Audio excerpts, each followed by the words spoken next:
Amém, irmãos? Cumprimento a igreja com a paz do Senhor Jesus Cristo, amém? Os irmãos puderem abrir as vossas Bíblias do livro segundo escreveu Marcos, do Evangelho segundo escreveu Marcos, capítulo 5. Marcos, capítulo 5. Amém, irmãos? Eu estarei lendo os versículos de número 1 ao 20, amém? Diz assim a palavra do Senhor. E chegaram ao outro lado do mar, a província dos Gadarenos. E saindo ele do barco, lhe saiu logo ao seu encontro dos sepulcros um homem com espírito imundo, o qual tinha sua morada nos sepulcros, e nem ainda com cadeias o podia alguém prender. Porque, tendo sido muitas vezes preso com grilhões e cadeias, as cadeias foram por ele feitas em pedaços, e os grilhões em migalhas, e ninguém o podia amansar. E andava sempre, de dia e de noite, clamando pelos montes e pelos sepulcros e ferindo-se com pedras. E quando viu Jesus ao longe, correu e o adorou. E clamando com grande voz, disse: Que tenho eu contigo, Jesus, Filho do Deus Altíssimo? Conjuro-te por Deus que não me atormentes. Porque ele dizia: Sai deste homem, espírito imundo. E perguntou-lhe: Qual é o seu nome? E ele lhe respondeu dizendo: Legião é o meu nome, porque somos muitos. E rogava-lhe muito que não os enviasse para fora daquela província. E andava ali pastando no monte uma grande manada de porcos. E todos aqueles demônios lhe rogaram dizendo: Manda-nos para aqueles porcos, para que entremos neles. E Jesus logo lhe permitiu. E saindo aqueles espíritos imundos, entraram nos porcos, e a manada se precipitou por um despenhadeiro no mar. E eram quase 2.000 porcos, e afogaram-se no mar. E os que apacentaram os porcos fugiram, e o anunciaram na cidade e nos campos, e saíram a ver o que era aquilo que tinha acontecido. E foram ter com Jesus, e viram o endemoniado, o que tivera a legião, assentado, vestido, em perfeito juízo, e temeram. E os que aquilo tinham visto contaram-lhes o que acontecera ao endemoniado e acerca dos porcos, e começaram a rogar-lhe que saísse dos teus termos. E, entrando ele no barco, rogava-lhe o que for endemoniado que o deixasse estar com ele. Jesus, porém, não lhe permitiu, mas disse-lhe: Vá para a tua casa, para os teus, e anuncia-lhes quão grandes coisas o Senhor te fez e como teve misericórdia de ti. E ele foi e começou a anunciar em Decápolis quão grandes coisas Jesus lhe fizera. E todos se maravilharam. Amém, irmãos? Mantenha a Bíblia aberta, feche apenas seus olhos. Senhor, nosso Deus, nosso Pai, graças a nós rendemos, ó Deus, e te pedimos pela misericórdia do teu santo nome, Jesus. Que o Senhor permaneça falando conosco nessa noite. Que o teu Santo Espírito venha nos envolver, ó Deus, e que seja, ó Pai, a tua boca, através da minha boca, ó Pai, anunciando o teu evangelho. Que a tua amada igreja, ó Pai, possa testificar nos seus corações, ó Pai, aquela mensagem que o Senhor deseja falar com a tua igreja. Que seja a boca do Senhor e não a minha boca como homem, ó Pai. Assim eu te peço e te agradeço, no nome bendito de Jesus. Amém?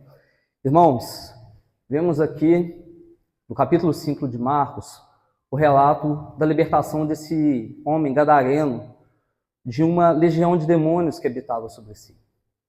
Se voltarmos um pouco na Bíblia, no capítulo 4, vemos que Jesus passara o dia todo ensinando e pregando à beira do mar. E quando foi mais ao entardecer, ele pegou o barquinho junto com alguns discípulos e seguiram até essa província dos Gadarenos.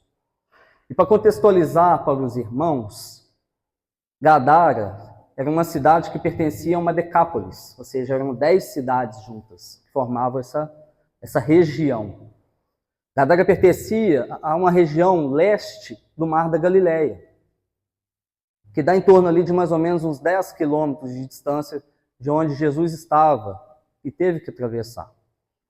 Hoje, para contextualizar para os irmãos, seria mais ou menos a região da Jordânia. Gadara era uma cidade que tinha uma forte influência grego-romana. Era um povo gentil e que tinha ali como meio de sustento a criação dos porcos, como podemos ver aqui no capítulo 5. E começa a minha mensagem, irmãos, para contextualizar para vocês a questão da condição daquele endemoniado.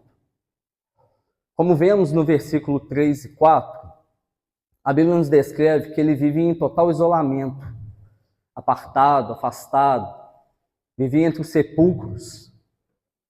Ele estava totalmente isolado da sociedade. O povo daquela região já não queria mais ele por perto, por tudo que ele havia feito. A sua família não queria mais contato com ele. E ele vivia entre os sepulcros, que eram os cemitérios daquela época. E para o povo judeu, viver nesse meio significava estar impuro. Ou seja, aquele homem estava impuro, por estar afastado desse jeito, endemoniado nessas condições. A palavra de Deus também nos fala que ele se autodestruía, que ele andava clamando e gritando dia e noite pelos montes e sepulcros, e ali ele se feria com pedras. Olha a condição que aquele homem se encontrava. Isolado, abandonado, carregava sobre si uma legião de demônios, e aqueles demônios faziam com que ele se mutilasse e clamasse, gritando dia e noite. A Bíblia nos fala que tentaram aprisionar ele, mas não conseguiram. Tamanha força que aquele homem tinha, eles não conseguiram manter aprisionado. Ele se quebrava, ele rompia todas as suas cadeias. Aquele homem estava abandonado para a sociedade. Mas não existe latão de lixo para Deus. Para Deus, ele tinha uma promessa na vida daquele homem. Jesus, vendo aquele homem, ele tinha uma missão para aquele homem. A sociedade não queria, mas Deus queria. A família abandonava, mas Deus, Jesus queria, venha que eu vou te usar. No versículo do 6 ao 13, irmãos, nós vemos que o encontro de Jesus com este homem. No versículo 6 diz que quando viu Jesus de longe, ele correu e o adorou. E clamando com grande voz disse: que tenho eu contigo, Jesus, Filho do Deus Altíssimo.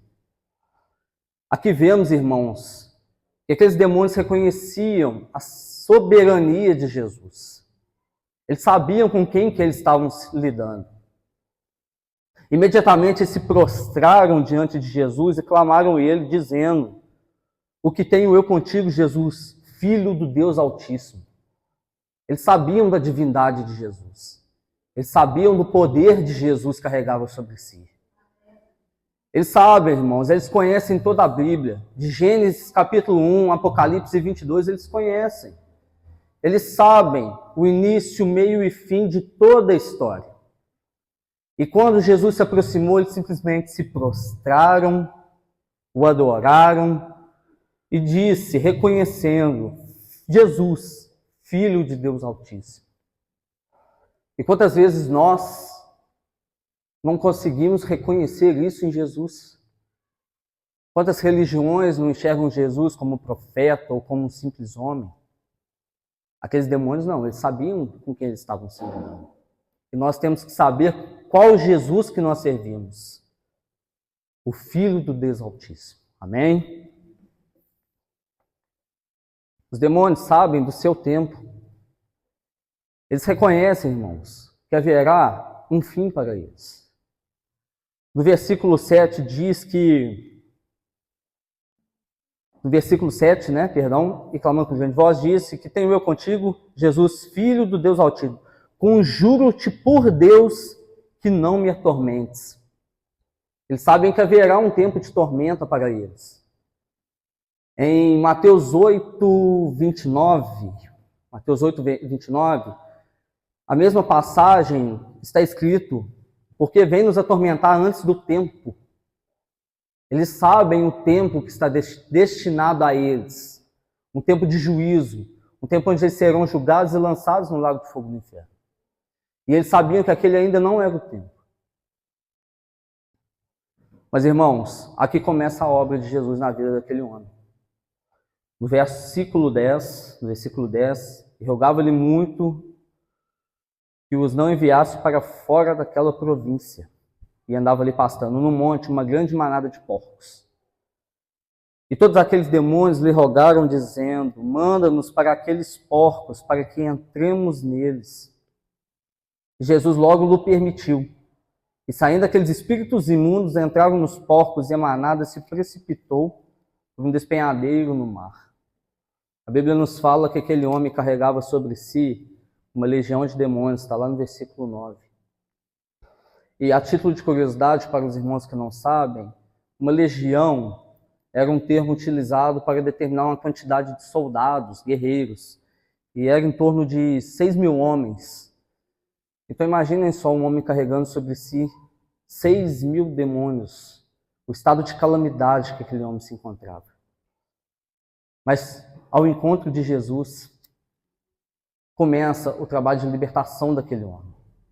Ele se prostra diante do Mestre, ele confessa o seu senhorio e a sua soberania, ele reconhece que ele é filho do Deus Altíssimo, e eles clamam: não nos deixe sair dessa província, nos envie naqueles porcos, não nos lance de fora daqui.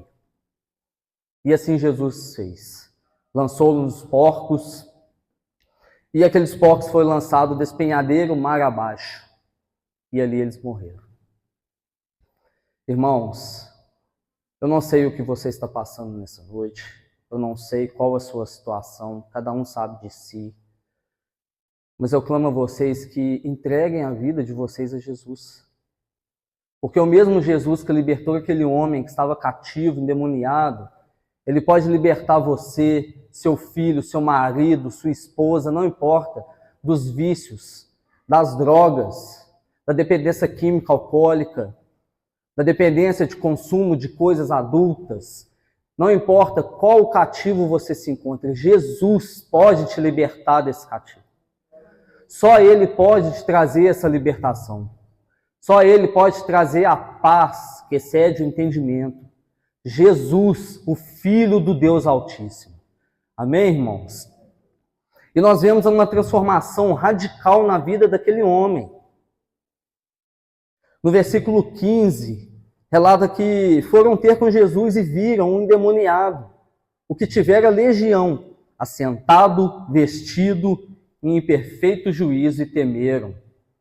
Aquele homem que se encontrava isolado, nu, endemoniado, que se mutilava, que gritava, que toda a sociedade temia, agora ele está aos pés de Jesus, prostrado, em perfeito juízo, vestido e escutando.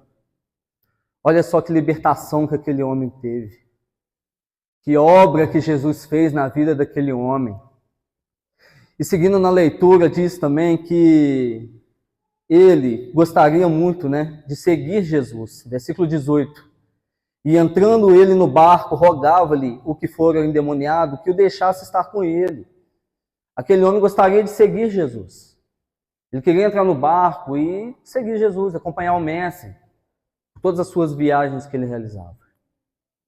Mas Jesus impõe a ele uma missão. Nos versículos 18 e 20, 20, diz: Jesus, porém, não lhe permitiu, mas disse-lhe: vai para a tua casa, para os teus, e anuncia-lhes quão grande coisas o Senhor te fez, e como teve misericórdia de ti. E ele foi e começou a anunciar em Decápolis quão grandes coisas Jesus lhes fizera, e todos se maravilharam. Amém. Glória a Deus por isso. Aquele homem estava liberto e Jesus impôs a ele a missão de anunciar para todos a obra que Jesus realizou na vida dele. A libertação que Jesus trouxera para aquele homem. Aquele homem agora estava liberto dos demônios e é boca de Deus na terra, para anunciar sobre esse Jesus, Filho do Deus Altíssimo. Que coisa maravilhosa, né, irmãos? E eu exorto, chamo a atenção dos irmãos para que aquele homem foi alegre, creio eu, muito alegre. Ele estava liberto, ele estava solto, acabou todo aquele sofrimento. E ele anunciava, e eu fico imaginando que ele chegou saltitante em casa. Estou liberto, acabou, não sofro mais. Jesus me libertou. E quantas vezes nós nos omitimos de falar isso sobre Jesus para alguém do nosso trabalho? Quantas vezes nos envergonhamos e não temos a coragem de falar, Jesus me libertou. Eu estava cativo lá no mundo, me embriagando, consumindo drogas, me prostituindo. Jesus me libertou. É isso que atrai os olhares das pessoas. As pessoas vão ver aquilo e vão testemunhar perante o seu bom testemunho a obra que Jesus causa nas nossas vidas. E vai ficar aquela pulguinha atrás da orelha. Eu quero esse Jesus, eu quero saber sobre esse Jesus. Aquele homem, ele saiu espalhando pela Decápolis, as 10 cidades que havia naquela região. E muitas vezes nós não temos coragem, pastor, de anunciar para o nosso pai, para a nossa mãe, que está ao nosso lado. Para um colega de trabalho que convivemos de segunda a sexta, que está sábado e domingo. Irmãos. Devemos muito repensar, às vezes, sobre a nossa postura mediante ao que esse Jesus fez na nossa vida. E foi de graça e por graça. Ele não cobrou um centavo para libertar esse rapaz. Ele não me cobrou um centavo para me tirar de onde eu estava. Ele não te cobrou um centavo para te tirar de onde você estava. De graça destes, de graça recebemos, de graça vamos anunciar. Em nome de Jesus, esse Jesus que liberta, que salva. E eu creio em nome de Jesus, que todo aquele que se entregar a sua vida para Jesus, você será liberto. Liberto das suas práticas mundanas. Liberto de toda a sua dependência química, alcoólica.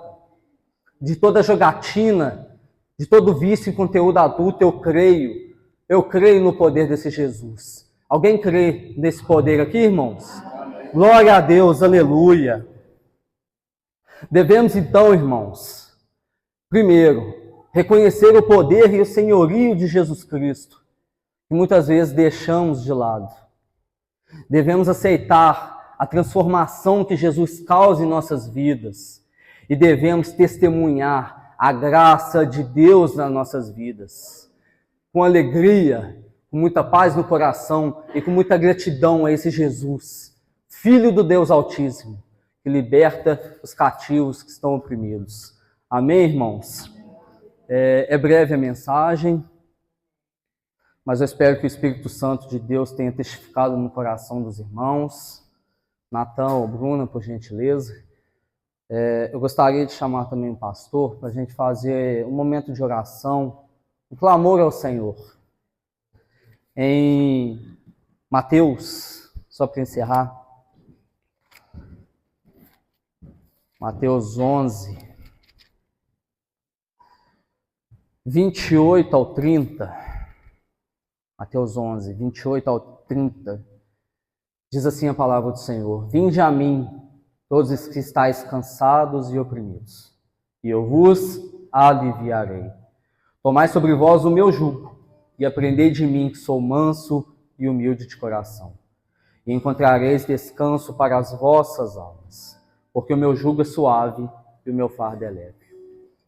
Irmão, se nessa noite você precisa entregar para o Senhor esse fardo que você está carregando, se você precisa de uma libertação, se você está fraco espiritualmente, não importa, cada um conhece o seu coração, sabe do seu interior.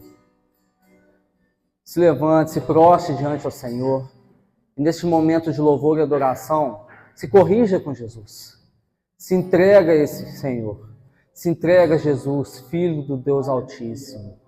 O momento é este, a hora é essa, irmãos. Não sabemos o que acontecerá conosco quando passarmos aquele portão e irmos para casa.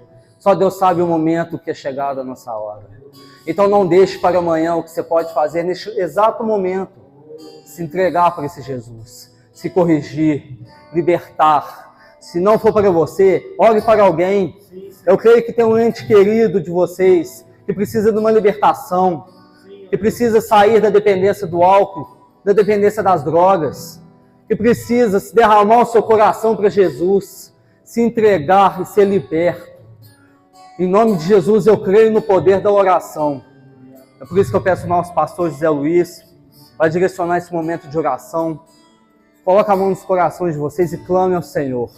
Em nome de Jesus, eu agradeço a rica oportunidade.